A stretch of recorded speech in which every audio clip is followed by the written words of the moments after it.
제가 일단 설명드릴 내용은 우리나라 통화정책, 다시 말해서 한국은행의 통화정책이 어떤 체계 속에서 이루어지고 있느냐, 그 다음에 그 안에서 공개시장 조작이 어떤 절차, 어떤 논리로 이루어지고 있느냐입니다. 쉽게 말하면 이게 다예요.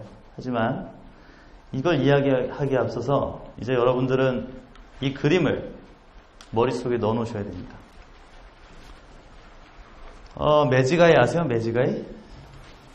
지금부터 그 그림을 이렇게 개슴츠레하게 쳐다본 다음에 머릿속에 그대로 넣어두십시오.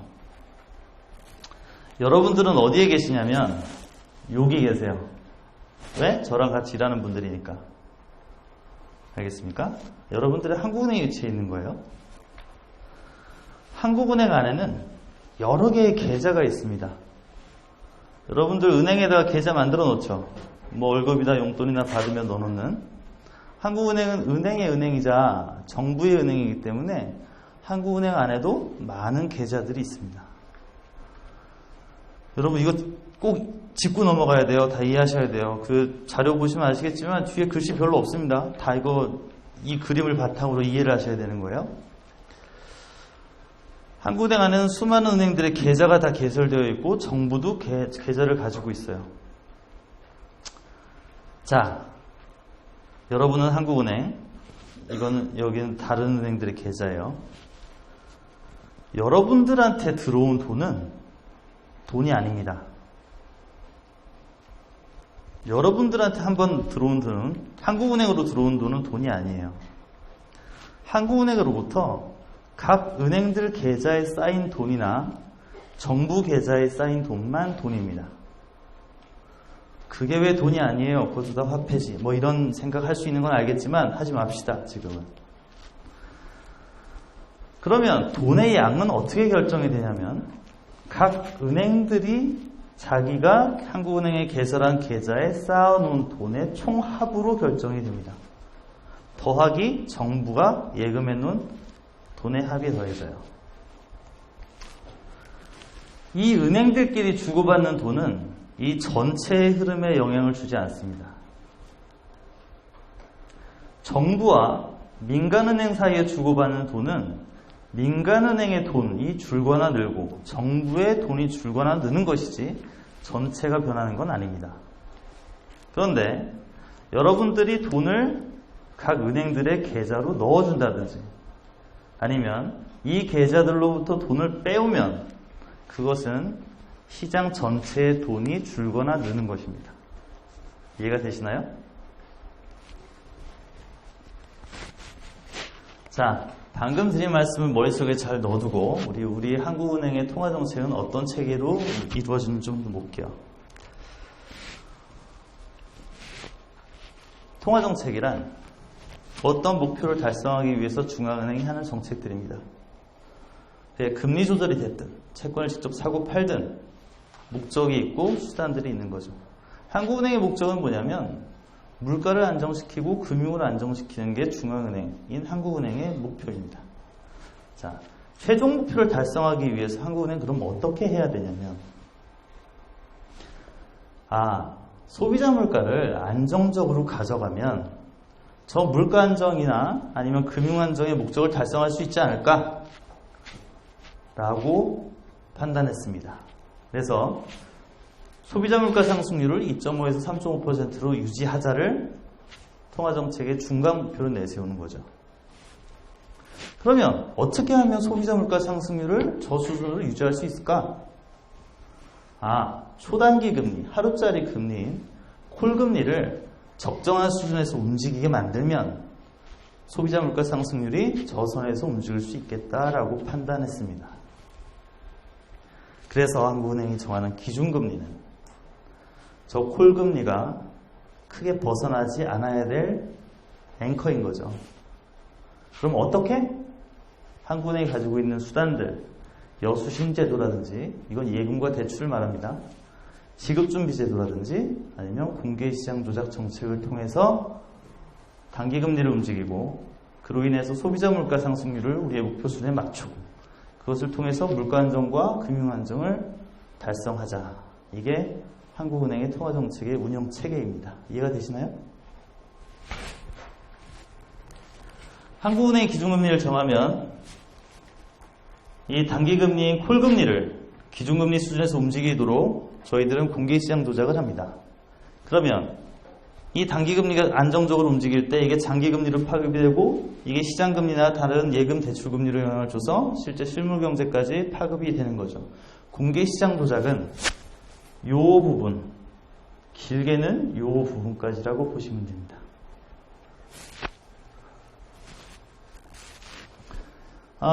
다른 정책들도 잠깐 짚고 넘어갈게요. 근데 이제 재미가 없어요. 저도 이 부분 강의할 때마다 너무 싫어합니다. 다 필요 없고요. 딱 두 개만 알아둡시다. 하나는 자금조정 대출이고 하나는 자금조정 예금입니다. 이 자금조정 대출이나 예금은 한국은행이 이 계좌를 개설하는 은행들한테 언제든지 이용하세요라고 제공하는 금융상품이에요. 은행들은 원할 때 아무 때나, 진짜입니다. 진짜로 아무 때나 할 수 있어요. 영업시간 내에만 할 수 있지만 아무 때나 한국은행에 자금조정 예금을 넣을 수 있고 한국은행으로부터 자금조정 대출을 받아갈 수 있습니다. 단 금리가 좀 짜요. 자금조정 대출은 한국은행이 정한 기준금리에 100bp를 더합니다. 100bp는 1%예요. 그러면은 대출금리가 얼마죠? 얼마죠? 네, 3.5%예요. 예금은 1%가 낮아요. 그럼 얼마죠? 너무 쉽다고 대답을 안 하네요. 1.5%예요. 하지만 여기서 여러분들이 아셔야 될 건 딱 하나. 1.5%나 3.5%의 예금과 대출이지만 은행들은 아무 때나 이용할 수 있다입니다. 자, 지급준비제도는 뭐냐면 여러분들 다 뭐 대충 아실 거예요. 여러분들이 은행에다 예금을 하면 언제든지 찾아가야 되므로 은행은 고객이 돈을 찾을 때 없으면 안 되니까 돈 중에 일부를 한국은행에 놔둬라. 이게 지급준비제도입니다. 그리고 그렇게 해서 나온 돈, 다시 말해서 한국은행에 쌓아놓은 돈은 지급준비금이라고 합니다. 이걸 우리 그냥 지준이라고 하죠.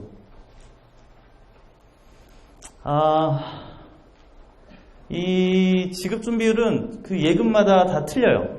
예를 들어서 여러분들이 월급 통장에 넣어놓은 돈은 그 총액의 7%만큼을 한국은행에 넣어놔야 되고, 예를 들어서 장기주택마련저축이다. 이런 예금은 안 넣어놔도 됩니다. 이렇게 예금 종류별로 다 틀린데 그냥 대충 평균을 다 해보니까 한 3%에서 2.5% 사이에 움직여요. 그러니까 여러분들이 예금한 총액이 100억이다. 그러면 그 은행은 한국은행한테 3억 원을 넣어놔야 되는데 그 3억을 어디다 넣어놓습니까?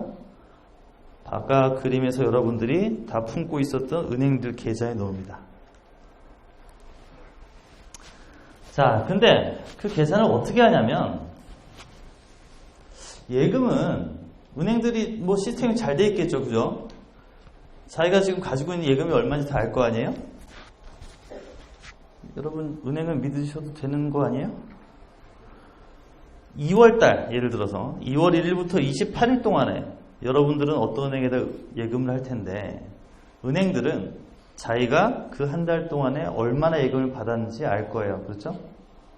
그 다음에 각 예금의 종류에 따라서 정해진 지급 준비율을 곱하면 내가 한국은행에 얼마를 내야 되는지 알 겁니다. 그렇죠?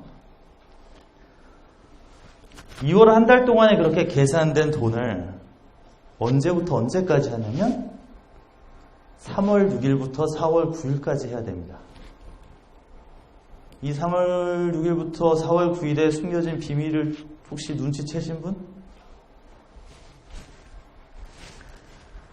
다시 말해서 은행들은 내가 얼마 내야 되는지 알아요. 그리고 그 기간 동안에 그 돈을 정해진 기간 동안에 항상 넣어놔야 되는데 아까 얘기한 3억을 얘기하자면 이 3억만큼의 돈을 3월 6일부터 4월 9일 한 달 동안에 평균적으로 계속 가지고 있어야 됩니다. 다시 말해서 하루하루 매일매일 3억씩 쌓아놔도 되는 것이고요. 맨 첫날 90억을 쌓아도 돼요. 다음날 빵원으로 만들어도 됩니다. 이게 지준이에요. 왜 3월 6일부터 4월 9일까지 하면 둘째 주 목요일부터 그 다음 달 둘째 주 수요일까지입니다. 한국은행 금통위가 금리를 결정하는 게 둘째 주 목요일이죠. 자, 이 그림은 나중에 뭐 레포트 쓰실 때 갖다 쓰세요. 넘어가겠습니다. 공개시장 조작은 앞에 말한 두 가지 정책보다 굉장히 빈번하게 사용됩니다. 지급준 비율을 바꾼다는 얘기 혹시 들어보셨어요? 지급준 비율을 바꾸는 게 얼마나 어마어마한 일이냐면 이 3%밖에 안 되는 지급준 비율을 1% 올리면 통화 승수에 따라서 파급된 팽창된 모든 통화가 그만큼 거꾸로 환수해야 됩니다. 막 대출을 다시 상환하라고 난리가 날 거고, 대출 상환하려면 예금 빼야 될 거고, 그 예금 빼고 나면 그 예금을 바탕으로 해줬던 대출을 또 걷어들여야 됩니다. 엄청나게 번잡하고 시끄럽고 소란스러운 일이죠. 여수신제도는 아까 말한 자금적 예금과 대출은 우리가 언제든지 써라라고 준 제도이지만 다른 대출 같은 경우는 쉽지가 않아요. 중앙은행으로부터 대출을 받는 은행이다. 믿음이 가세요? 별로 믿음 안 갈 겁니다.信用도도 안 좋을 거예요. 그래서 쉽게 쓸 수도 없고 준다고 해도 받지도 않습니다. 근데 공개시장 조작은 놀랍게도 일주일에 최소 3-4번씩 일어납니다. 지금 제가 하고 있는 거예요. 공개시장 조작을. 매주. 공개시장 조작은 그만큼 빨라요. 편하고. 예를 들어서 뭐 어떤 일이 잘못돼가지고 뭐 급하게 유동성이 공급되거나 해서 뭐 단기 금융시장이 흔들린다. 이 큰일 났는데요? 보고하면 팀장님이 저한테 막 너는 왜 그따위 일을 해가지고 이렇게 만들었냐 빨리빨리 해 그러면 죄송합니다 해가지고 공개시장 조작을 하면 돼요. 물론 저희 팀장님 그렇게 나쁜 사람 아니에요. 이제까지는 사실은 이렇게 테두리를 이야기한 거고요. 머리가 아파지고 재밌는 이야기는 지금부터입니다. 자, 우리가 경제학에서 파생된 여러 가지 뭐 이렇게 정책들을 하다 보니까 수요와 공급이란 말을 너무너무 좋아하는데 우리 여기 있는 지중 공급과 수요를 이렇게 한번 받아들이죠. 아까 여러분들 앞에 있었던 각 은행들의 계좌에 돈이 올라가면 우리 지준이 늘어난다 라고 합시다. 앞에 있던 은행들 계좌에서 돈이 없어지면 지준이 줄어든다 라고 합시다. 지준 수요는 아까 말씀드렸던 3억 원에 해당되는 각 은행이 한국은행에 넣어놔야 될 돈을 의미한다라고 우리 머릿속에 넣어두자고요. 이 지준이 재밌는 게 이 한국은행도 은행들로부터 이렇게 돈을 받는 거잖아요. 이 계좌에. 근데 이자를 안 줘요. 한 푼도 안 줍니다. 이자를 안 주는 이 계좌에다가 은행들이 돈을 많이 넣어놓을 이유가 있을까요? 없습니다. 은행들이 이자 한 푼 안 주는 계좌에다가 돈을 많이 넣어놓으면 은행장한테 혼나겠잖아요. 그죠? 고객들도 엄청 싫어할 거 아닙니까? 그렇게 방만하게 내 돈을 운용하는 은행들이 얼마나 싫겠어요. 그죠?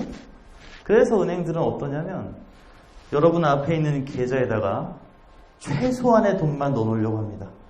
그 최소한의 돈이 딱 3억이에요. 3억보다 넘기기 싫어요. 근데 3억보다 안 쌓으면 어떻게 되냐면 지급준비금 예치 의무를 위반한 은행이 되기 때문에 그거는 법을 어기는 거예요. 그래서 과태료도 내야 되고 뭐 신문에도 대문짝 나게 날 겁니다. 자, 지준 공급과 수요를 지준이 늘어나는 것과 꼭 쌓아야 되는 돈이라고 우리 방금 이해하고 넘어갔습니다. 그리고 하나 더, 은행들은 지급준비금을 진짜 필요한 만큼만 한국은행에 쌓고 싶어 한다라는 점도 머릿속에 넣어두세요. 아까 봤던 그림을 다시 떠올려 보시면 제가 했던 얘기인데 정부가 세금을 걷어들이면 지준이 늘어날까요? 줄어들까요? 전 여러분들이 답했을 때 틀려도 해치거나 괴롭히지 않습니다. 아무 생각 없으세요? 아니, 계속 주무셔도 돼요. 우리는. 네. 한국은행에 개설되어 있는 정부예금 계좌가 있죠. 그 다음에 각 은행들이 개설하는 계좌가 있습니다. 세금을 걷어들인다라고 하는 얘기는 여러분들 세금 어디다 내요? 어디다? 괜찮아요. 국세청에 내요? 사장님인 게 분명해요. 네. 보통은 은행에 냅니다. 은행에 이렇게 딱 세금 내잖아요. 뭐 인터넷 뱅킹으로 넘어가기도 하고. 뭐 이렇게 가상계좌 해가지고 그런 거 있지 않나요? 네, 은행으로 들어가요. 은행에 세금을 내면 정부가 세입을 걷어들일 때 어떻게 하냐면 각 은행에 낸 세금들 그 가상계좌에서 돈을 샥 빼갑니다. 그래서 정부 예금으로 들어가요. 그런데 그렇게 들어온 세금이 엄청나게 많을 거고 뭐 또 어디서 나온 돈들도 많을 거고 이 돈들을 은행이 어디 가지고 있냐면 한국은행에 놔둬요. 바로 여러분 앞에 있던 그 계좌에 놔둔단 말입니다. 세금이 들어오면은 무슨 그 돈들이 뭐 국민은행 당산 지점에 있는 게 아니고 결국 한국은행에 개설해 놓은 계좌들이 있단 말이에요. 이 계좌에는 아까 말한 3억이라고 말씀드렸지만 국민은행 같은 경우는 뭐 5조가 넘고요. 우리은행 같은 경우는 6조가 넘는 돈들을 꼭 쌓아놔야 되고 그 이상 다 있습니다. 자, 정부가 세금을 걷어들이면 지준이 줄어들겠죠. 그죠? 은행에서 정부 쪽으로 넘어가니까요. 반면 세출을 집행한다. 재정을 집행한다 라고 했을 땐 어떻게 될까요? 지준이 늘어납니다. 왜 늘어나냐면 정부가 재정을 집행한다라는 걸 우리 상상을 한번 해볼게요. 정부가 발주한 공사에 공사대금을 지급하는 것은 재정지출이라고 볼 수 있을 텐데 어떻게 될까요? 자, 무슨 건설회사 사장님 정부로 와주세요. 제가 공사해 주셨으니까 돈을 드릴게요 하고 이만큼을 현금으로 주지 않습니다. 그렇죠? 정부가 가지고 있는 계좌에서 그 민간업자가 가지고 있는 은행 계좌로 돈을 넣어준 거예요. 이게 재정집행입니다. 그러면 정부 계좌에서 각 은행 어디엔가로 돈이 들어갈 겁니다. 그렇죠? 그러면 지준이 올라갈 겁니다. 자, 한국은행에서 각 시중은행한테 대출을 해줬다라고 생각해 볼게요. 지준이 어떻게 될까요? 이쯤 되면 알아들만도 한데 지준이 늘어날 겁니다. 여러분들한테 들어와 있는 돈이 아니라 그랬죠. 그죠? 은행에 나간 돈은 그때부터 돈입니다. 대출을 해준다는 얘기는 한국은행에서 각 은행들 계좌에 돈을 넣어준다는 얘기니까 이 지준이 늘어나는 거예요. 대출 상환하면 당연히 지준이 줄어들 겁니다. 왜 지준이 줄고 늘어나는 이야기를 이렇게 심도기 있고 재미없고 오래 하냐? 다 이유가 있어요. 뭐 구개부문 설명 이거 해야겠네요. 한국은행이 달러를 산다 라고 하면 지준이 어떻게 될까요?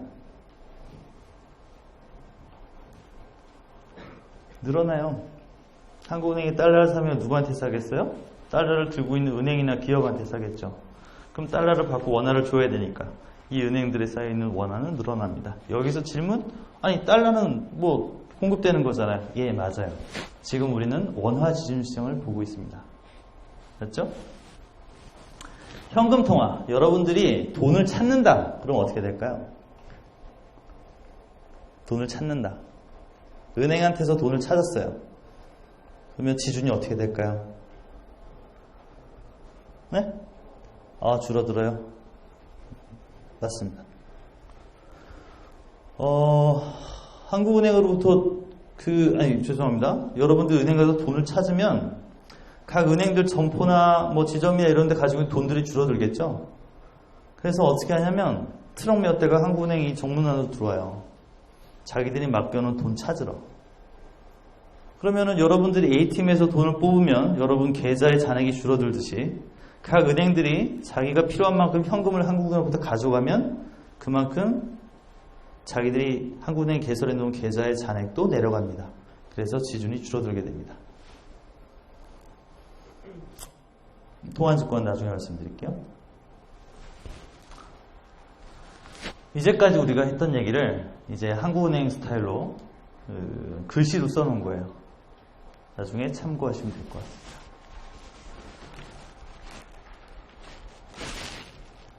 이 다음 이야기로 넘어가기 전에 하나 또 필요한 게 이제 공개시장 조작의 수단별 어떤 것들이 있냐인데 이것도 뭐 깊이 읽어볼 거 없이 우리 간단히 이야기를 해볼게요. 아까 처음에 얘기 나왔던 통화안정증권이 대표적입니다. 통화안정증권이 뭐냐면 한국은행이 발행하는 채권이라고 아까 말씀드렸어요. 왜 발행을 할까요? 한국은행이 채권을 발행하면 이 채권의 발행 대금이 한국은행으로 들어옵니다. 그죠? 들어오면 돈이다 아니다? 아닙니다. 돈이 아니게 만들려고 발행하는 거예요. 다시 말하면 지금 이 은행들한테 돈이 너무 많아요. 그래서 너무 많은 돈을 적당한 수준으로 만들려고 한국은행이 채권을 발행하고 이 돈을 끌어안는 거예요. 하지만 엄연한 채권이기 때문에 금리가 굉장히 상대적으로 높고요. 채권은 이렇게 누적되면 만기가 통한정증권 같은 경우는 91일물에서 182일물, 1년물, 2년물 이렇게 있거든요. 그러니까 시간이 지나면 질수록 이렇게 쭉 늘어납니다. 아까 맨 앞에 그림에서 보셨듯이 통한정증권이 가파른 상승곡선을 타는 이유예요. 다음에는 증권 매매라는 게 있는데, 증권 매매는 양적 완화를 대표적인 예로 들 수 있겠습니다. 한국은행이 직접 시장에서 채권을 사고 파는 거예요. 여러분들이 가지고 계신 국채를 제가 돈 주고 삽니다. 그러면 지준이 어떻게 될까요? 올라갑니다. 반대로 제가 가지고 있는 국채를 다른 사람들한테 팔면, 그러면 채권을 주고 돈을 받기 때문에 지준이 줄어들게 되는 거죠. 결국 한국은행은 뭘 하냐? 채권을 팔아야 됩니다. 왜? 시장에는 쓸데없는 돈들이 너무 많아요. 쓸데없는 돈이 어디 있겠냐라고 당연히 생각이 되시겠지만 우리 여기서는 그런 돈들이 있다라고 생각을 하겠습니다. 그런데 직접 채권을 사고 파는 일이 많지 않아요. 그래서 증권 매매는 직접 사고 팔 수도 있지만 보통은 어떤 형태를 사용하냐면 환매 조건부 증권 매매라는 걸 씁니다.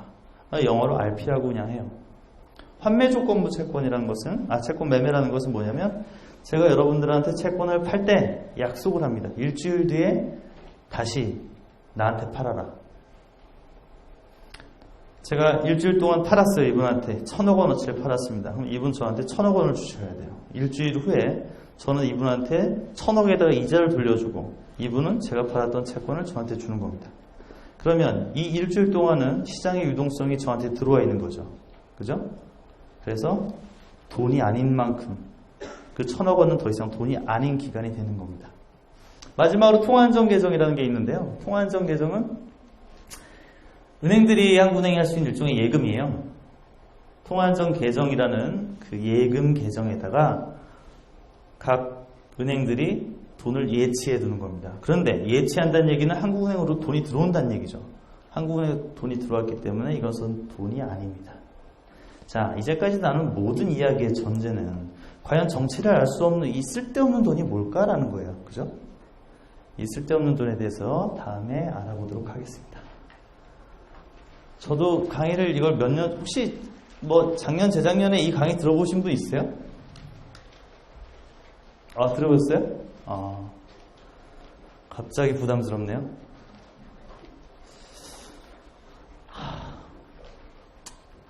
매번 하다 보니까 진짜 중요한 게 뭔지 조금씩 알겠더라고요.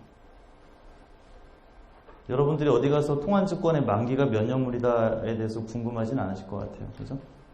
근데 아까 여러분들한테 처음 보였던 그림을 기억하신다면 제가 장담컨대 한국은행의 웬만한 직원들보다 공개시장 조작에 대해서 더 잘 알고 계실 겁니다. 나중에 편할 때 쓰세요. 이건 통한정증권의 만기예요. 91일부터 2년 사이가 우리 주로 발행하는 것들이다. 그리고 이 통한정증권도 시장에 돌아다니는 꽤 많은 채권이기 때문에 잔액이 무려 170조가 됩니다. 대한민국의 수익률 곡선을 구성하는 아주 중요한 요인이에요. 이것은 통한증권의 만기별 잔액이고요. 2년물이 가장 많은 이유는 실제로 2년물 같은 경우 발행 규모가 2.3조입니다. 우리 회당 발행할 때. 그런데 1년물 같은 경우는 1조, 91일물은 1.4조 이렇게 되니까 사실 그 비율만 따지면 이렇게 차이가 안 나야 되는데 2년은 2년 동안 쭉 쌓여요. 누적적으로. 그러다 보니까 잔액은 2년물이 제일 많이 있습니다. 이것은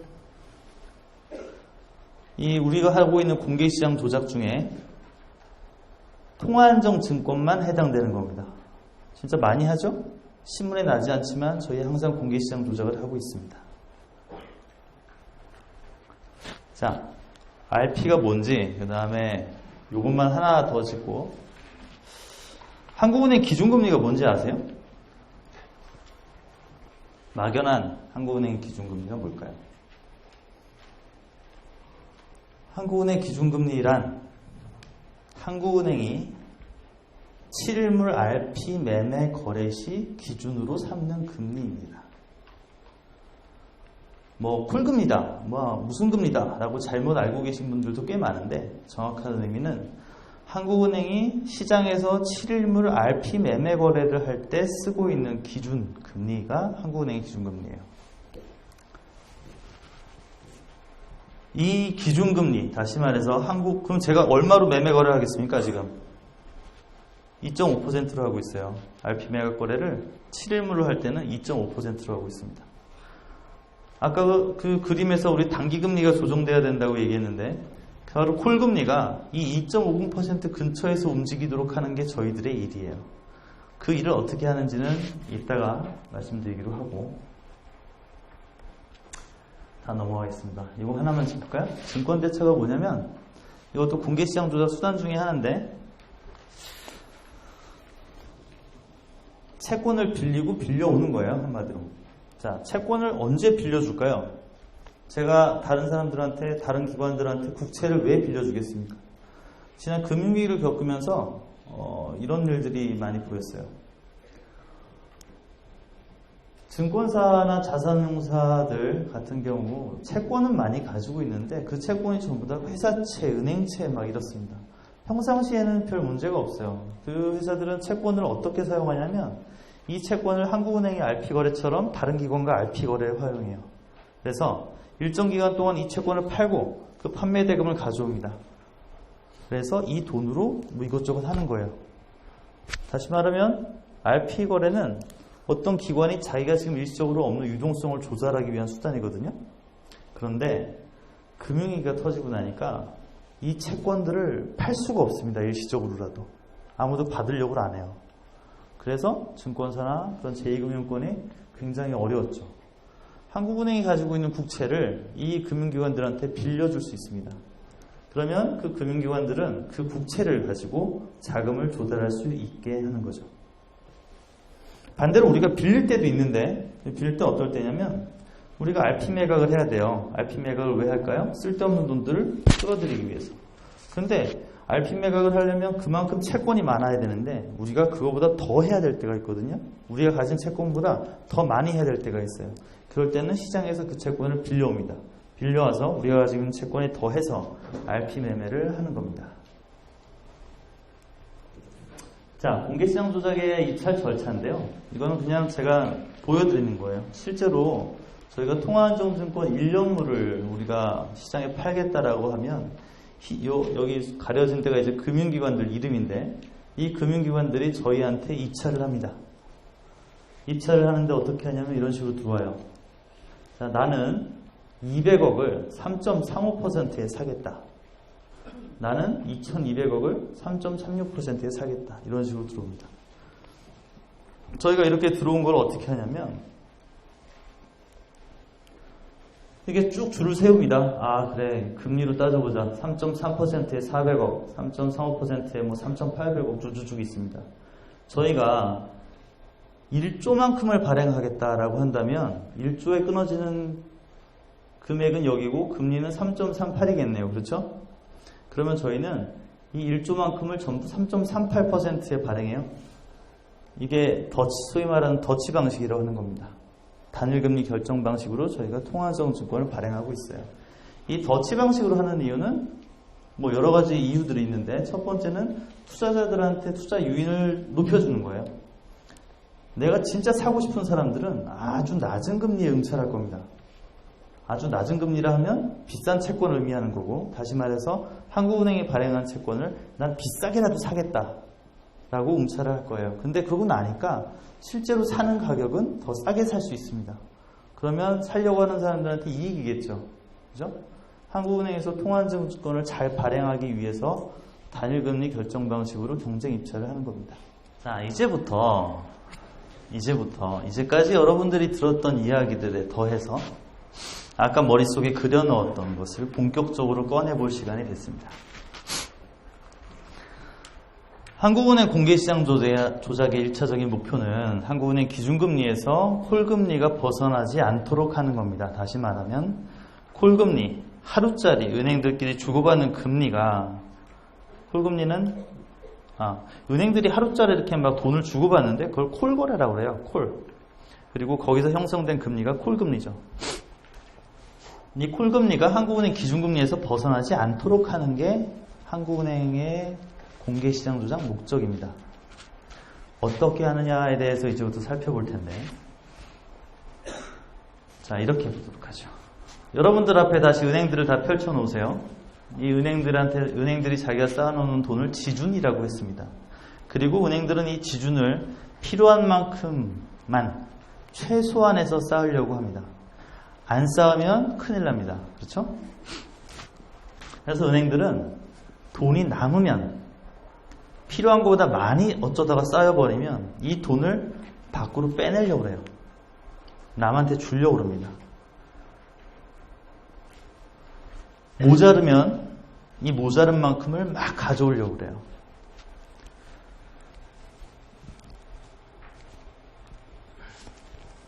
만약에 빼내려고 하는 수요가 더 많으면, 다시 말해서 내가 너한테 하루짜리로 빌려줄게, 좀 가져가 라는 은행들이 많으면 받는 은행들은, 그 돈을 빌리려고 하는 은행들은 굉장히 편할 거예요. 그러면 이 은행들이 받는 금리가 내려갑니다. 왜? 콜시장도 똑같이 수요와 공급이 가격을 결정하거든요. 즉 지준이 막 늘어나면 은행들이 이 돈을 빼내려고 하기 때문에 콜 금리가 내려갑니다. 그렇죠? 반대로 부족한 은행들이 많으면 이 은행들은 막 빌리려고 하기 때문에 콜 금리가 올라갑니다.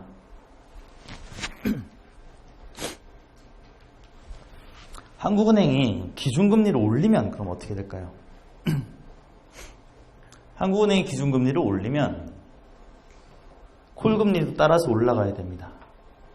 그러면 한국은행은 어떻게 하는 게 맞습니까? 이 은행들이 가지고 있는 각 계좌의 돈이 부족하게 만드는 겁니다.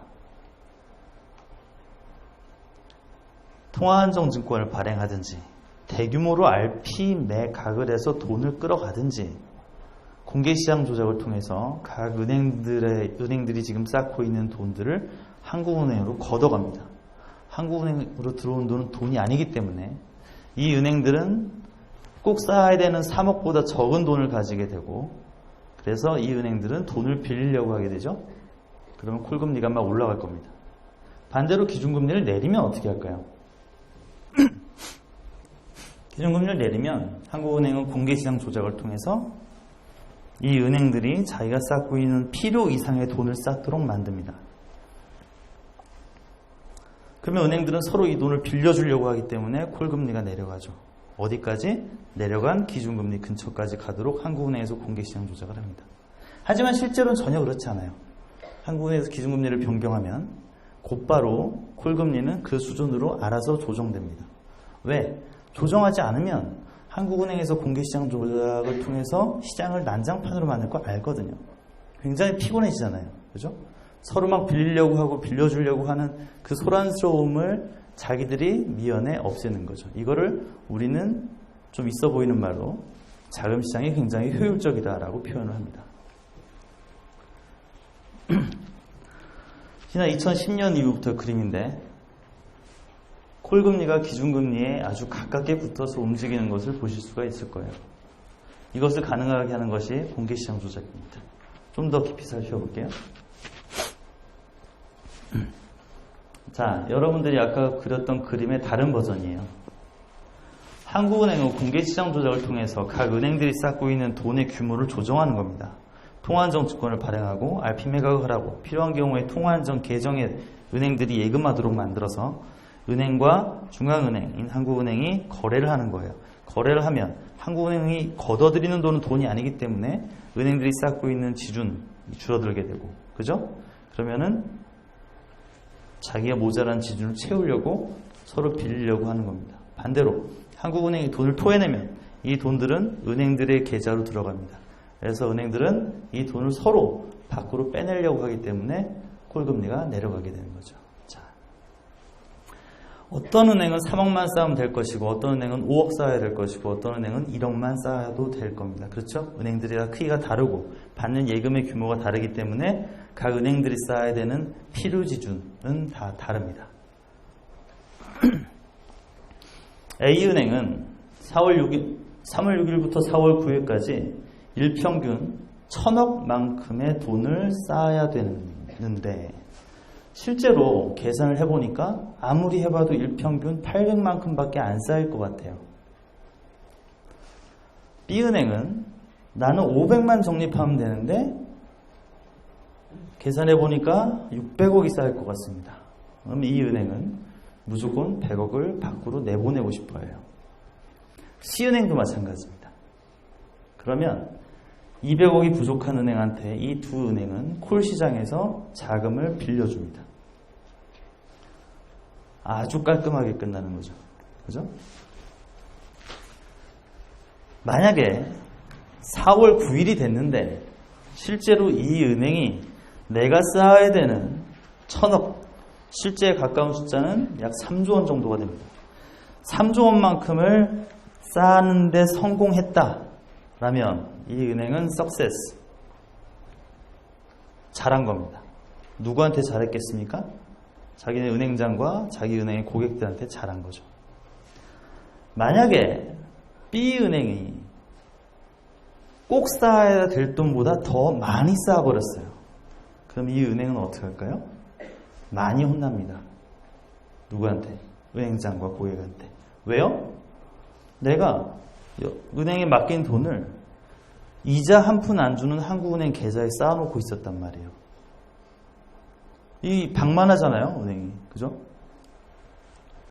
그래서 이 은행은 어떻게 하냐면 아까 봤던 언제든지 이용할 수 있도록 만들어 놓은 자금 조정 예금에다가 돈을 저금합니다.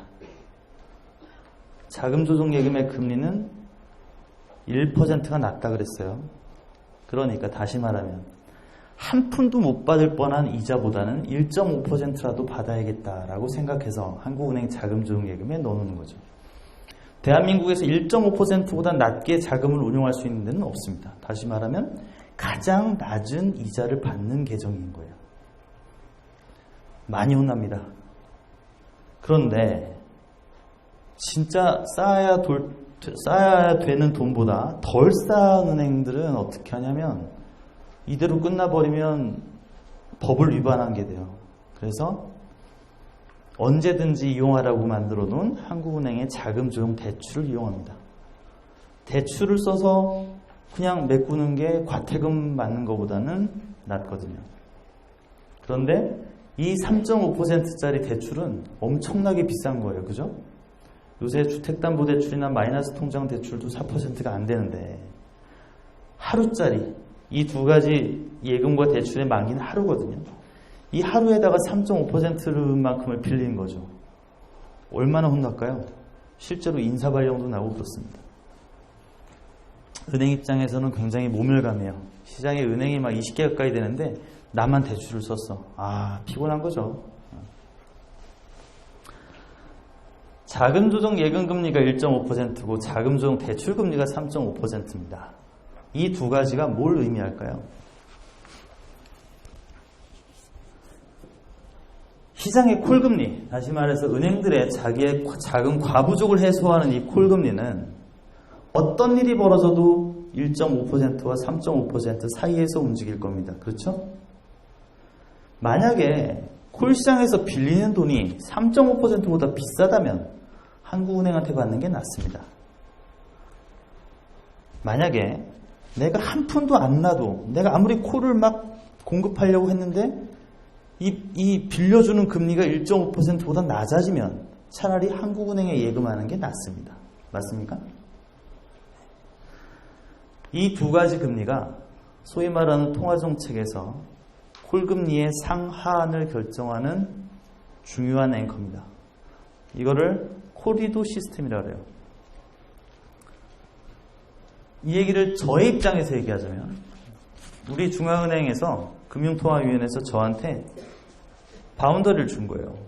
너 통화정책을 운영하는데 무슨 수를 써서라도 이 안에 위치하도록 공개시장 조작을 해라. 콜금리가 1.5에서 3.5% 안에서 움직이도록 공개시장 조작을 해라 라고 저한테 미션을 준 거죠. 하지만 실제로 콜금리는 2.48, 2.49, 2.50, 5.1, 5.2 수준에서 움직입니다. 왜? 저렇게 지나치게 금리가 확대되지 않도록 공개시장 조작을 계속하는 겁니다. 자, 3월 6일부터 4월 9일까지 지준을 쌓아야 되는데 세상에 어떤 전지전능한 은행도 그 3억 원만큼의 돈을 매일 똑같이 쌓아놓는 건 불가능합니다. 현실적으로. 왜 그러냐면 여러분들이 수시로 돈 찾죠. 다른 은행에다 돈 이체하죠. 정부에서 세금 걷어가죠. 또 세금 내보냅니다. 그래서 어떤 은행도 그만큼의 돈만 쌓고 싶어도 어려워요. 실제로 이 쌓인 돈의 크기는 이렇게 되는 게 좋지만 이런 식으로 됩니다. 3월 6일부터 4월 9일까지 중에 이 앞부분은 돈이 계좌에 많이 쌓였다가 뒤에는 막 빠져나가서 부족합니다. 하지만 은행들은 평균으로만 3억을 쌓으면 되기 때문에 이런 스케줄들을 계산하고 거기에 맞게끔 자금 거래를 하는 거예요. 각 은행에는 자금부라는 부서가 있는데 그 부서의 숙제는 이걸 맞추는 거예요. 우리 두 가지 은행이 존재하는 대한민국을 한번 생각해 볼게요. A은행은 이만큼만 쌓으면 되고 B은행은 요만큼만 쌓아도 됩니다. A은행은 이런 식으로 자금이 쌓였다가 없어지게 되고 B은행은 행태상 이렇게 된다고 봅시다. 그러면 이 두 은행은 사이좋게 자금이 남을 때는 부족한데 빌려주면 되고 B은행은 자금이 남을 때 이때 부족할 때 빌려주면 됩니다. 그래서 A은행과 B은행, 이 한국에 두 개의 은행밖에 없으니까 시장 전체의 지준도 이 두 은행이 합이겠죠. 만약에 이렇게 거래가 사이좋게 이루어지면 전체 지준 흐름과 전체 지준 흐름이 필요 지준에서 거의 비슷하게 유지할 수 있을 거예요. 평화로운 세상인 거죠. 하지만 대한민국의 은행인 외국 은행 지원까지 합하면 수십 개에 달하기 때문에 절대 이렇게 되지 않습니다. 더욱 놀라운 사실은 우리나라는 아까는 여기서 움직였지만 실제로는 여기서 움직입니다. 은행들이 쌓아둬야 되는 돈은 은행별로 3조, 4조, 5조 이거밖에 안 되지만 실제로 가만히 있을 때 은행들 계좌에 쌓이는 돈은 수십조에 육박해요. 이 수십조가 쌓이면 은행들은 어떻게 하겠어요? 서로 돈을 빼내려고 난리를 칠 거예요. 그죠? 이 은행의 필요 지준은 이만큼인데 실제로는 이만큼을 쌓게 된다는 얘기입니다. 왜? 아까 여러분들이 잠깐 보셨던 정부의 세출 세입이나 민간의 화폐 수요나 한국은행과 한국은행이 행하는 대외 거래 때문에 이 은행들이 실제로 쌓고 가야 되는 돈은 굉장히 많다는 얘기입니다. 자, 은행들이 쌓고 가야 되는 돈이 많으면 콜금리가 무너지게 되겠죠. 그죠? 콜금리가 무너지면 중앙은행의 통화정책의 유효성이 심하게 훼손됩니다. 그래서 한국은행은 공개시장 조작을 통해서 이만큼의 유동성을 흡수를 해야 되는 겁니다. 이게 아까 말씀드렸던 쓸데없는 돈이에요. 이 쓸데없는 돈이 시장에 풀리면 단기금리가 급격하게 하락하게 되고 그게 장기금리로 영향을 미치고 그게 결국은 물가 상승을 유발하고 국가 경제를 망가뜨리는 거죠. 실제로는 요만큼의 필요 지준이 3월 6일부터 4월 9일까지 쌓아 있어야 되는데 달이 시작하고 나면 정부에서 세출도 나오고 외환 거래도 있고 이런저런 이유로 해서 실제로 쌓여지는 돈의 크기는 이만큼입니다. 그러면 말씀드린 대로 단기금리, 단기시장이 아작이 나는 거예요. 아작은 좀. 그래서 한국은행은 어떻게 하느냐면 실제로 이렇게 되는 이 돈의 흐름을 공개시장 조작을 통해서 이렇게 만드는 거예요. 실제로 이렇게 움직일 것 같으면 한국은행은 초반에 유동성을 공개시장 조작을 통해서 흡수를 해서 실제 은행들에 쌓이는 돈의 총합을 이런 모양으로 만들어 나가는 겁니다. 그래서 필요지준이 요 수준에 맞도록 조절해 나가는 거죠. 이걸 하려면 아까 제가 여러분 레포트 쓸 때 쓰세요 라고 했던 그림 하나가 있을 텐데, 공개시장 조작을 담당하는 부서에서는 어떻게 해야 되냐면, 과연 이 우리나라 자금 시장에 돌아다니는 이 돈들이 실제로 어떻게 움직일까를 전망을 해야 됩니다. 이번 달에 정부는 세출을 얼마나 할 것이며, 이번 달에 민간에서는 화폐를 얼마나 찾아갈 것이며, 이번 달에 경상수지가 얼마에서 외환 쪽에서는 얼마만큼 유동성이 공급이 될 것이며를 분석을 합니다. 그래서 분석을 하면 실제로 은행들이 필요한 돈보다 이만큼이 더 쌓이겠구나 라고 확정을 짓고, 이 쌓이는 돈을 어떤 식으로 흡수해야 될지를 스킴을 짜는 거죠. 그래서 통화안정증권을 얼마를 발행해야 되겠다, RP 매각을 얼마나 해야 되겠다, 통화안정 계정을 얼마나 해야 되겠다. 왜? 콜금리가 기준금리 수준에서 벗어나지 않도록 하기 위해서입니다. 한마디로 게임이에요. 이 은행들의 목적 함수는 꼭 쌓아둬야 되는 돈만 쌓는 게 목적 함수입니다. 중앙은행의 목적 함수는 콜금리와 기준금리가 같이 움직이도록 하는 것이 목적 함수인 거죠. 각각 다른 이해관계가 있는데 이 이해관계끼리 게임을 하는 거예요.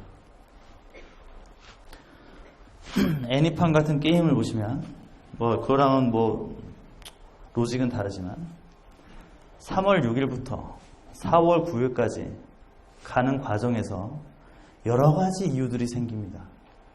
그런데 그 과정에서 한국은행이 가지고 있는 수단들이 있어요. 폭탄입니다. 폭탄.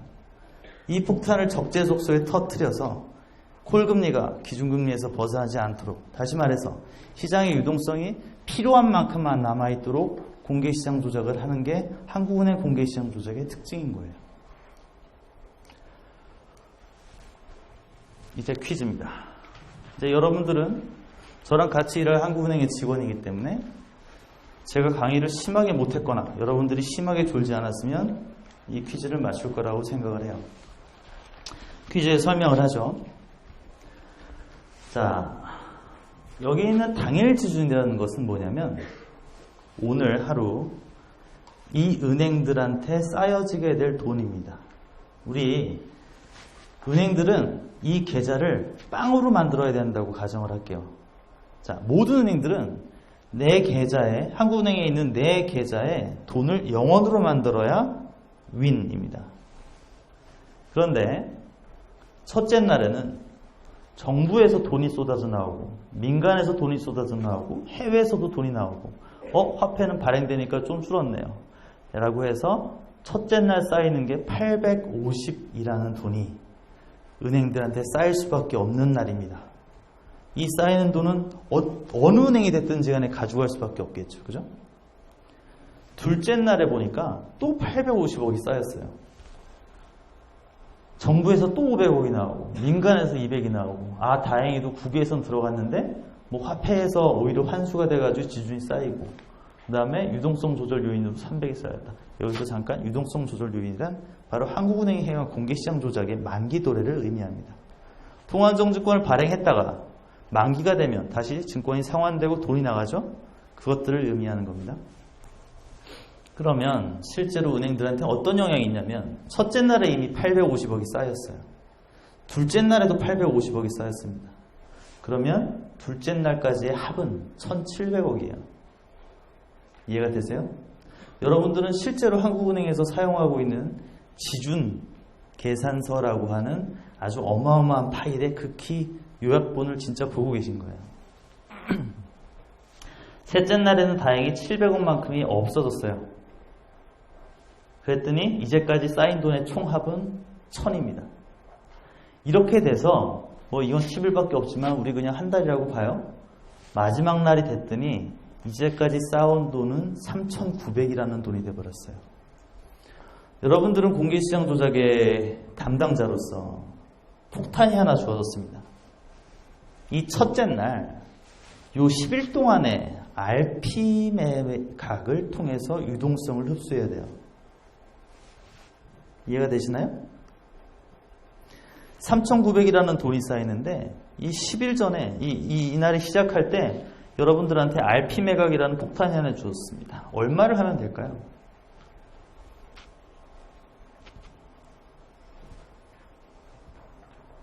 요새는 맞추시는 분들한테 선물 주고 그런 거 없어요? 아, 제가 갖고 와야 돼요? 제가 답을 하도록 하겠습니다. 혹시 아시는 분? 해치지 않아요? 틀려도. 아주 간단해요, 답은. 네. 3,900이요. 여기 있는 돈이 3,900 쌓아온 돈이기 때문에 3,900이라고 말씀하신 것 같아요. 혹시 다른 의견 있으세요? 방금 손 드신 분께는 저와의 식사 이용권을 싫어요? 거의 비슷한 답이었습니다. 답은 390억이에요. 자, 간단하죠, 어떻게 보면. 어려운 문제이기도 하면서도 간단한 문제입니다. 390억을 제가 첫째 날 동안 끌어안고 10일 동안 있으면 이 시장에 돌아다닐 돈은 매일매일 390억씩 없어지게 되는 거예요. 왜? 여러분들 한국은행이죠? 가져간 돈은 돈이 아니기 때문입니다. 자, 한국은행에서 10일짜리 RP 매각을 하면 이 위에 있는 숫자들은 어떻게 변하냐 하면 이렇게 변합니다. 실제로 850억이 쌓여야 되는데, 자, 390억이 없어졌어요. 그래서 460억만 남습니다. 둘째 날도 850억이 나와야 되는데 한국은행에서 390억만큼 가져간 상태니까 또 그만큼 없어집니다. 이걸 두두두두두두 마지막 날 가면 0이라는 숫자가 나오는 거죠. 만약에 이런 폭탄이 아니고, 자, 5일짜리 RP 매각을 하세요 라는 문제가 나왔다면 여러분들은 이제 답을 구할 수 있을 겁니다.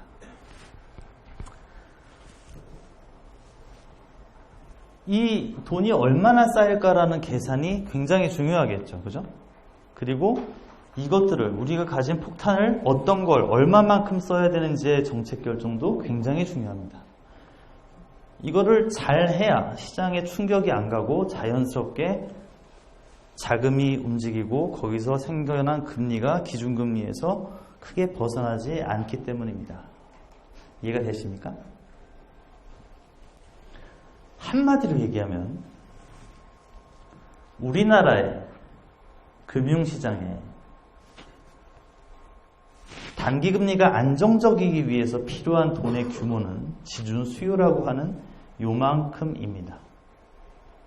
그런데 한국은행에서 가만히 있으면 사실 지준은 이만큼 더 쌓이는 상황이 되는 게 우리나라의 자금시장이라는 거죠. 자, 이만큼의 물통에 이만큼의 물이 담겨 있습니다. 이만큼의 물을 그대로 방치할 경우에 대한민국의 자금시장은 깨끗하게 망가져요. 그래서 한국은행에서는 물통 3개를 가지고 있습니다. 통화안정증권이라는 물통과 RP 매각이라는 물통, 그 다음에 통화안정계정이라는 물통을 가지고 있어요. 이 물통 3개에다가 여러분들은 적당한 수준으로 나눠 담아야 돼요. 이게 지금 우리가 하고 있는 공개시장 조작입니다. 자, 통화안정증권은 제 그 앞에서 생략된 것들에서 이제 약간 하나씩 더 말씀드리자면, 최장 만기가 2년이 되기 때문에 발행할 때마다 쌓여나갑니다. 누적적으로. 그래서 실제로 통화안정증권이 지금 흡수하고 있는 규모가 제일 커요. 우리가 이제 뭐 저도 여러분들한테 설명할 때 이렇게 해야 되는데 사실 이건 사실은 아닌데 어쨌거나, 그래서 우리는 통화안정증권으로 기조적인 유동성을 흡수한다라고 얘기합니다. 기조적이란 건 어떤 성격일까요? 계속 유동성이 공급되는 요인일 겁니다. 이 요인은 아까 얘기한 정부, 민간, 해외 이런 걸로 따져보면 9개 부분이라고 할 수 있겠어요. 왜? 우리나라는 경상수지 흑자가 계속되니까. 즉, 통화안정증권은 경상수지 흑자 등등등으로 9개로부터 들어오는 유동성을 흡수하기 위해서 아주 오래전부터 발행해온 하나의 발명품인 거죠. 그러면 단기, 왜 여기다 단기란 얘기가 붙느냐? 아까 얘기했듯이 RP 매각은 주로 7일로 이루어집니다. 2년이 만기인 통화안정증권에 비하면 굉장히 쇼텀이죠. 통화안정 계정도 최장 28일짜리 만기로 이루어집니다.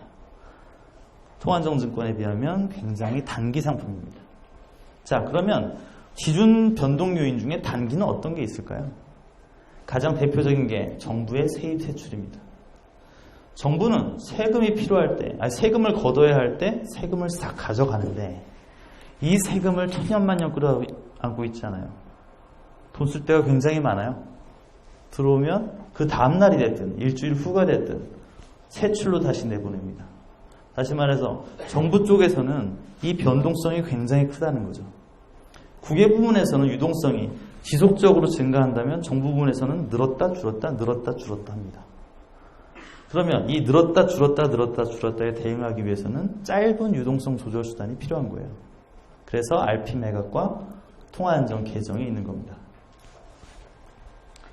실제로 이건 뭐 뒤에 더 자세한 숫자가 나오겠지만 이 통화안정증권은 쭉 발행해 나가는 하나의 큰 몸통이라면 RP 매각과 통화안정 계정은 늘렸다 줄였다 늘렸다 줄였다, 물론 기조적으로 늘어나지만 이런 수단이라는 거예요. 숫자는 뭐 정확한 숫자는 아닌데요. 대충 한번 보시죠. 이 숫자는 뭐냐면 지난 연말 기준으로 대한민국에 돈이 얼마나 있느냐입니다. 놀라운 사실을 보여드릴게요. 대한민국에 돈이 지금 한 220조가 있습니다. 여기서 의문점이 들만도 해요. 뭐 가계부채가 1000조라던데, 공공부채가 뭐 1000조라던데, 이런 얘기 혹시 안 들어보셨어요? 여기서 220조란 한국은행에서 뿜어낸 돈을 말합니다. 근데 그게 통화승수를 타고 이렇게 저렇게 늘어나는 거죠. 자, 이 220조가 있는데 은행들이 쌓아둬야 될 돈은 얼마에 불과하냐면 33조에 불과합니다. 다시 얘기해서 은행들은 이 33조를 은행별로 나눠서 쌓아두면 돼요. 근데 시장에는 220조가 돌아다닌다는 얘기죠. 이 220조가 시장에 진짜 남아있게 되면 어떻게 됩니까? 단기금리가 내려가고 장기금리도 내려가고 물가는 올라가고 살기는 힘들어지고 그렇게 되는 거예요. 그러면 한국은행이 가장 중요한 목적인 물가 안정과 금융 안정을 위해서 어떻게 해야 될까요? 이 220조의 상당 부분, 다시 말해서 33.2조를 제외한 나머지를 효과적으로 흡수를 해야 되는 겁니다. 뭘 통해서? 공개시장 조작을 통해서요. 공개시장 조작을 했습니다. 그랬더니 어떻게 되었냐면 187조예요. 220.2조에 33.2조를 뺐더니 187조가 됐습니다. 이 187조를 여러분들이 가지고 계신 세 가지 물그릇, 통화안정증권과 통화안정계정과 RP 매각으로 나누어 담았습니다. 통화안정증권이 163.7조 정도 되고요. RP 매각이 15.3조 정도 됩니다. 통화안정계정이 8조 정도 됩니다. 우리나라의 유동성 돌아다니는 것들을 흡수하기 위해서 세 가지 수단을 썼는데 그 수단의 활용도는 이 정도 비율로 나눠져 있는 겁니다. 이해가 되십니까?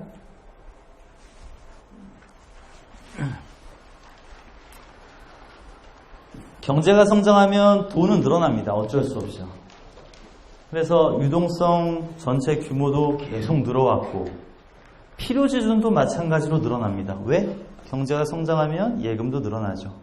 그래서 그 예금의 일정 비율인 필요지준도 완만하게 늘어납니다. 결국 유동성 조절 규모도 같이 늘어납니다. 아까 여러분들이 맨 앞에 보셨던 통화안정증권이 가파른 상승 곡선인 것처럼 보였던 이유도 이런 것들이에요. 경제가 성장하면서 유동성이 어쩔 수 없이 증가하게 되고 그 유동성을 흡수하려다 보니까 통화안정증권이 늘어납니다. 그 통화안정증권이 늘어나는 과정에서 한국은행은 외환보유액을 확충하게 되고 다시 말해서 중앙은행은 부채 측면에는 통화증권이 올라가고 자산 측면에는 외환보유액이 올라가는 거예요. 공개시장 조작을 들으러 오셔서 중앙은행의 BS까지 얼마나 효과적이에요, 그죠? 죄송합니다. 통화안정증권의 규모는 완만하게 증가했습니다. 반면에 RP 매각이나 통화안정 계정은 굉장히 커졌어요. 규모가. 왜 이랬을까요? 다름 아니라 통화안정증권을 이 국가의 악의 암적인 존재처럼 여기시는 분들도 많이 계세요. 통화안정증권도 국가부채 아니냐, 이거 늘리면 안 되지 않냐 라는 수많은 주문에 대응하여 통화안정증권을 최대한 억제하고 다른 수단들을 활용을 많이 하기 시작했습니다. 자, 기억이 나시는지 모르겠는데 제가 세 번째 질문, 통화안정증권을 발행하지 않으면 어떻게 될까요? 라는 질문으로 이 본격적인 강의를 시작했습니다. 맞나요? 통화안정증권을 발행하지 않으면 어떻게 될까요? 답도 다 드렸고, 아니죠, 죄송합니다. 답을 다 드렸다고 생각을 하고 그 다음에 거기에서 한두 가지 붙일 수 있는 역량도 여러분들한테 있다고 생각합니다. 혹시 용감하게 대답해 주실 분 없으신가요? 화이트데이에 할 일도 없는데 나 모르겠다, 뭐 이런 거 없습니까? 첫 번째, 제가 여러분들한테 드렸다고 생각되는 답은 통화안정증권 163.7조 원이 발행되지 않는다면 은행 지준에 163.7조 원이 쌓이겠죠? 33.2조 원에만 쌓으면 되는 지준에 163.7조 원이 쌓이니까 대한민국 금융시장이 망가질 겁니다. 맞습니까? 통화안정증권을 발행하지 않는다면 여기 보시는 다른 수단들이 그 부분을 다 상쇄해야 될 거예요. 그럴까요? 단기시장을 망가뜨리지 않고 금융시장을 망가뜨리지 않고 의도한 목적을 달성하기 위해서는 통화안증권을 발행하지 않을 경우에 RP 매각이나 통화안정 계정이라는 다른 두 개의 물통을 엄청나게 키워야 된단 말입니다. 그럴 땐 어떤 일이 벌어질까요?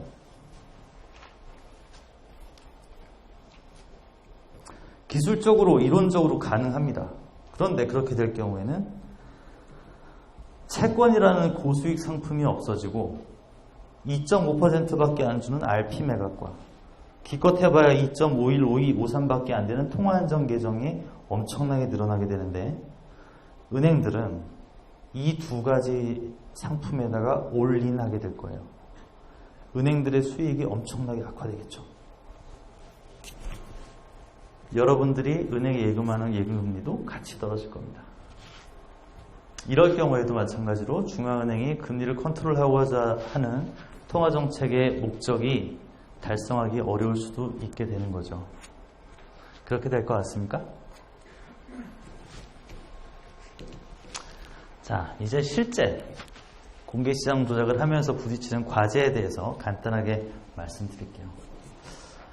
작년 신문입니다. 작년에 워낙 경기 침체로 세수가 안 좋다 보니까 추경이 필요하다. 추경을 해야 된다라는 이야기가 많았었어요. 이건 응용 문제인데 추경은 보통 어떻게 이루어지냐면 세금을 더 걷거나 아니면 국채를 발행해서 조달합니다. 그래도 모자르면 한국은행한테 돈을 빌려요. 정부는 한국은행은 정부의 은행이기도 하기 때문에 그 정부가 돈이 없으면 돈을 꿔주기도 합니다. 대출해줘요. 각각 어떻게 다를까요? 자, 세금을 발행하는 게 아니고 세금을 걷어들이거나 채권을 발행하게 되면 메커니즘이 어떻게 되냐면 다시 여러분들 그림으로 돌아가세요.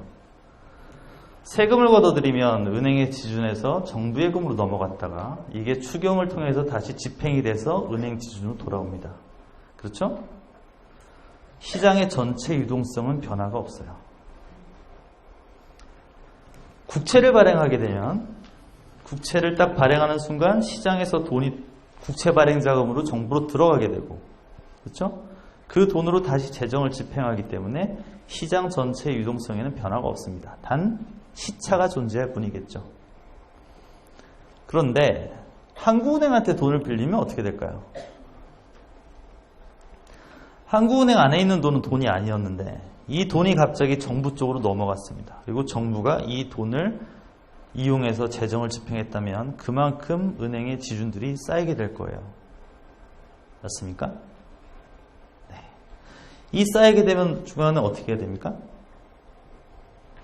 다시 그걸 흡수해야 돼요. 정말 뭐 하는 짓인지 모르겠죠. 왜 이런 얘기를 응용 문제를 하나 들었냐면 이제 신문기사에서 이때도 많이 났었는데 정부는 자금을 막 푸는데 한국은행은 자금을 흡수한다. 대출까지 해서 자금을 푸는데 한국은행이 이걸 다시 흡수하고 있다. 정책이 안 맞는다. 뭐 엇박자다. 이런 뉴스가 날 겁니다. 그 뉴스를 볼 때 여러분들은 씩 웃으시면서 그건 아닌데 라고 생각하실 수 있다는 거죠. 자, 국채를 발행하는 게 만만한 문제는 아니에요. 정부가 국채를 발행한다는 얘기는 시중에 있는 국채의 양을 늘린다는 것인데 아까 양적 완화를 말할 때 언급했듯이 시장의 양적 완화는 결국 시장에 돌아다니는 국채의 양을 줄여서 금리를 낮추는 거예요. 근데 국채가 더 발행되면 국채금리가 올라가겠죠. 국채금리가 올라가기 때문에 발행금리가 올라갑니다. 그러면 정부의 비용이 높아지는 거예요. 이 비용이 높아지는 것 때문에 어떤 수문이 있냐면 한국은행에서 좀 국채를 사줘라 라는 내용이 있습니다. 자, 한국은행에서 국채를 사주면 어떻게 될까요? 말할 것도 없이 지준의 공급 요인으로 작용하기 때문에 지준이 증가하게 되고 한국은행 국채를 사면서 공급한 유동성을 또 공개시장 조작을 통해서 흡수를 해야 됩니다. 양방향의 공개시장 조작이 이루어져야 되는 거죠. 이제는 이건 뭐 사실은 여러분들이 그냥 눈으로 보셔도 될 것 같아요. 이제 편하게 끝까지 왔습니다. 지난 금융위기를 거치면서 한국은행을 비롯한 세계 모든 중앙은행이 노하우가 생겼는데 이 금융위기를 어떻게 극복할까? 공개시장 조작이라는 이 칼을 어떤 초식을 이용해서 휘두를까에 대한 연구를 많이 했습니다. 그래서 이런저런 수단들이 있는 거예요. 공개시장 조작을 통해서 한국은행이 유동성을 공급할 수 있는 수단은 RP 매각을 이제까지 말씀드렸지만 RP 매입을 할 수 있겠습니다. 그러겠죠? RP 매입을 한다는 얘기는 시장에 돌아다니는 채권을 사고 그 기간 동안에 자금을 공급하는 것이니까 이것은 유동성을 공급하는 수단이 될 거예요. 자, 채권을 직접 사는 것은 말할 것도 없습니다. 대상증권을 확대한다는 얘기는 뭐냐면 엊그저께 신문에서 보셨는지 모르겠네요. 금융위가 가계부채 구조 개선 대책을 발표하면서 한국은행의 공개시장 조작 대상증권에 MBS를 포함시켰으면 좋겠다라고 제안을 해왔습니다. 한국은행은 이 시장에서 거래를 할 때 국채 정도 아니면 안 사줍니다. 왜냐하면 신용도가 떨어지는 채권은 잘 취급을 안 해요. 그런데 이 신용도가 떨어지는 채권도 우리가 다뤄주면 이 채권을 이용하고 있는 고객들도 중앙은행이 사주는 채권이구나 라는 생각에 좀 더 편하게 거래할 수 있습니다. 어떤 특정 채권, 막힌 부분을 좀 이렇게 잘 돌아가게 만들어줄 수 있는 정책인 거죠. 통화안정증권을 중도 환매해 줄 수도 있어요. 발행했던 통화안정증권을 보유자들한테 다시 돈을 주고 이걸 받는 겁니다. 그러면 그만큼 흡수하고 있었던 돈이 풀려나가는 거니까 유동성이 공급되는 것이고 지준이 늘어나게 되는 거죠. 통화안정 계정도 중도 해지가 가능합니다. 상대거래는 어떤 개별금융기관이 큰일이 났을 때 이 기관한테만 유동성을 공급하는 것도 마찬가지로 가능합니다. 만약에 어떤 특정 금융섹터에다가 공급하는 것이 부담스럽다라고 할 때에는 특수목적기구의 출자 또는 유동성 지원을 해주고 그 기구가 다른 금융기관이나 금융시장에 자금을 공급하게 도와줄 수도 있습니다. 아까 증권 대여를 잠깐 언급했죠. 증권을 빌려주는 메커니즘이고요. 대상 기관을 확대한다는 얘기는 대상 증권을 확대하는 거랑 비슷한데 한국은행은 거래할 때도 아무나 하지 않습니다. 그 은행들, 증권사 이런 것들 중에서 아주 크고 건전한 데하고만 해요. 근데 금융위기가 되면 당연히 부실한 데 먼저 망가지겠죠. 그런 기관들을 대상 기관을 포함시켜줘서 그 기관들이 직접 한국은행한테 유동성을 받을 수 있도록 도와주는 제도입니다. 이제까지의 그 어떤 공개시장 조작을 하는 이 각국의 담당자들의 최고 과제가 유동성을 어떻게 공급하고 어떻게 제어할 거냐 였다면 이제부터의 과제는 이제 유동성을 막 흡수해야 되는데 우리나라처럼 잘하고 있던 나라는 상관이 없는데 미국 같은 나라는 해본 적도 없어요. 유동성 흡수를. 이제 우리나라처럼 우리한테 배우러 와야 될 겁니다. 어떻게 유동성을 흡수하느냐가 과제일 것이고 우리나라 같은 경우는 국외 부문으로부터 이제까지 유동성이 막 들어왔는데 이제는 빠져나갈 수도 있겠다. 여기에 어떻게 대응할 거냐가 될 겁니다. 여러분들이 혹시 공부를 열심히 하셔서 내년에 저랑 일할 기회가 있다면 이거에 대해서 같이 이야기를 해보도록 할게요. 이거는 그때까지 여러분한테 드린 숙제입니다. 강의해 주신 이상을 과장님께 다시 한번 감사한 인사를 드리고요.